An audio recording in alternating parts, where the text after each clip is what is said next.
Hi, it's Carrie. In today's 5-Minute Friday, I wanted to provide you with some guidance about where to search for your systematic or scoping or other type of evidence synthesis literature review. So I will note that all available guidance, which I'll point to in just a moment, does encourage you to work with a librarian or information specialist. They are really the experts in knowing where to search and especially how to search and how to document those methods and make it reproducible. But if you just don't have access to someone like that and maybe you're trying to do this on your own, well then I'm here to try to guide you. Or even if you have someone that can help you out with searching, it's good to understand what you're dealing with here. So where to search?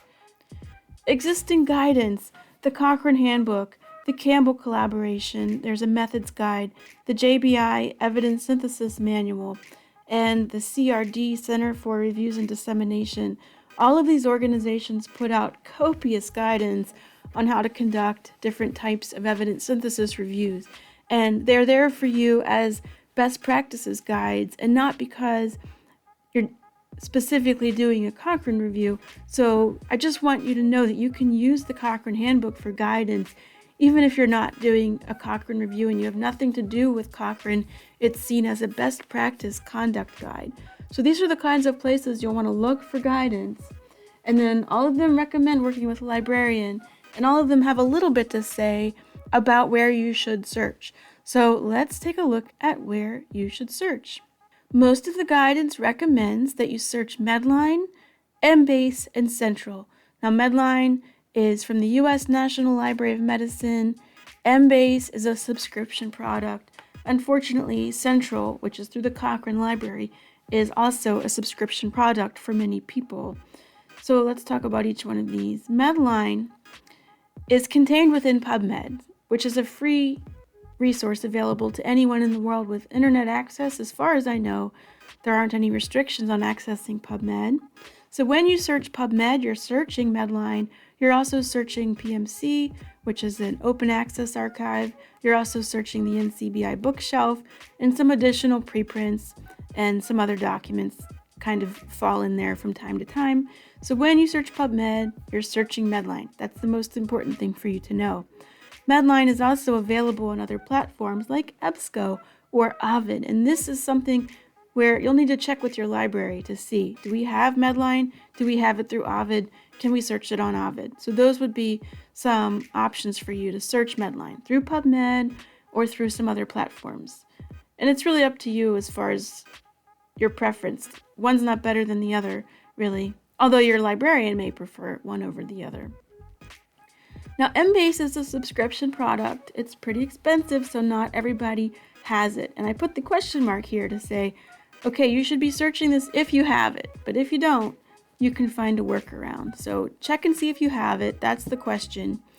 And then Embase is available on at least 2 platforms that I know of, through its vendor called Elsevier, and then through another vendor called Ovid.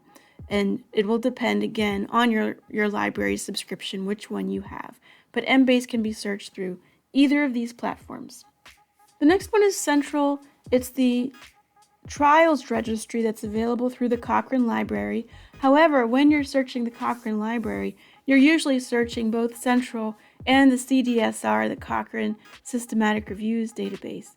And then these are available through Wiley. As far as I know, I think they may be carried on other platforms, but I'm not sure. When I've searched Central, I've searched it on the Cochrane Library, which is available through Wiley. And again, another question mark here about whether you have access to it or not, because I don't, but hopefully your library does.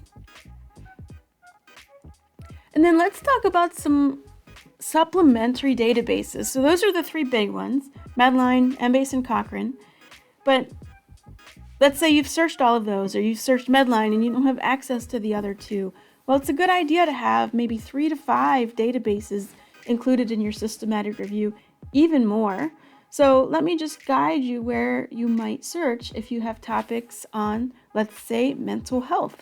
There's a database called PsycInfo, and that's a great one for mental health. It's from the American Psychological Association. There's another one I search from time to time, and that's called PTSD Pubs. And really, these are all question marks because you may have access to them, you may not. These are subscription products for the most part. Now, if you have something to do with sociology, you could search Soc Index or Sociological Abstracts, two databases available through different vendors. If you have a topic about education, and for education, we're talking about K-12, we're talking about higher ed, we're talking about professional development in education, and you might look in ERIC, which is from the U.S. Department of Education. You might look in Education Research Complete. Some of these databases are going to be named like Education Research Complete or Education Research Ultimate or Plus, I think. So it really just depends on what version your library has. So I'm calling it Education Research Complete. If you're doing a topic about aging, well, there's abstracts in social gerontology. And I use this for the students and faculty in my gerontology program. Let's say you have something to do with business or economics or cost effectiveness. Source Ultimate, Academic Search Ultimate, also known as Academic Search Complete, probably. Well, these are two, I think, available through EBSCO that you might want to search in addition to those big ones I mentioned at the beginning. If you have something to do with rehab, speech-language pathology, try CINAHL, the Cumulative Index to Nursing and Allied Health Literature. And if you're working in nursing, well, CINAHL is another big one there. The Cumulative Index to Nursing and Allied Health Literature. You can't miss it. It's almost critical to subjects that have to do with rehab or nursing. You might want to include some multidisciplinary databases in your resources. So your university or your library probably has access to either Web of Science or Scopus. It's pretty rare that I see a library have access to both. They're both pretty comparable, so if you have one or the other and you want to have some additional literature, then try one of those two, or both. If you have them, another good option is Academic Search Ultimate. And then lastly, I wanted to talk about gray literature. So this isn't specifically databases to look, but systematic reviews aim to include both published and unpublished literature. And that unpublished literature could be anything that's done outside of the peer review process or not formally published. So we think about things like dissertations and theses. There's a ProQuest database called Dissertations and Theses, or maybe government reports you might find on a government website, or maybe a report from your organization like ASHA. You might also consider preprints. These are manuscripts that haven't gone through the peer review process yet. And before I leave you today, I want to just tell you that there's a difference between a database and a platform. So I've named things like ProQuest, Ovid, EBSCO. These are platforms.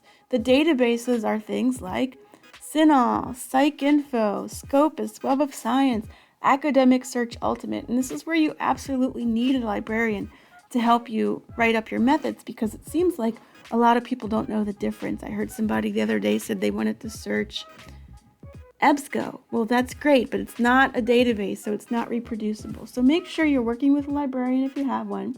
If you don't, I hope this gave you some idea of where you might search for your systematic review topics. Thanks for watching, and I'll see you next time.